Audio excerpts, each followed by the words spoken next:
Hello everybody. நீங்கள் எல்லாரும் இன்னைக்கு முதலமைச்சர் விஜய் வந்து ஒரு 3 கிலோமீட்டர் மேரத்தான் ஓடினதை பார்த்துருப்பீங்க. அந்த மேரத்தான் ஓடி முடித்த உடனே ஆதவ அர்ஜுன் சொல்கிறாரு, இந்தியாவிலேயே இப்படி மேரத்தான் ஓடின ஒரே சிஎம் அண்ணன் ஜோசப் விஜய் தான் அப்படின்றாரு. இவங்க எல்லாருக்கும் அந்த ஃபர்ஸ்ட் அப்படின்றதுல என்ன ஃபெட்டிஷ் எனக்கு இது வரைக்கும் புரிஞ்சதே கிடையாது.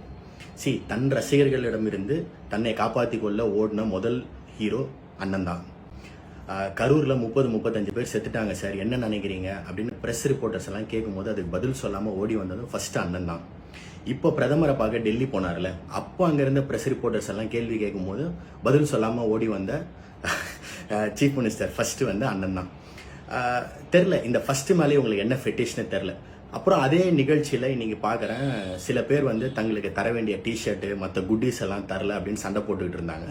அதில் ஒருத்தர் ஆர்கனைசர்ஸை பார்த்து கேட்குறாரு, உங்ககிட்ட இருந்து நாங்கள் என்ன கேட்குறோம், ரெஸ்பான்சிபிலிட்டி அக்கௌண்டபிலிட்டின்னு தானே கேட்குறோம் அப்படின்றாங்க.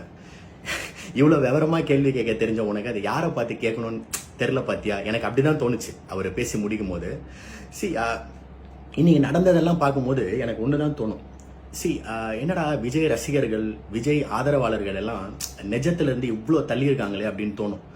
பட் இவங்க நிஜமான பிரச்சனைகள்லாம் பற்றி கவலைப்படாமல் இந்த மாதிரி குட்டி குட்டி விஷயங்கள்லாம் அவங்களுக்கு இவ்வளோ பெரிய சந்தோஷத்தை கொடுக்கும்போது ஒருவேளை நம்ம தான் இது எல்லாத்தையுமே தப்பாக பார்த்து நம்ம தான் நிஜத்திலிருந்து தள்ளி இருக்கோமோ அப்படின்னு தோணுது.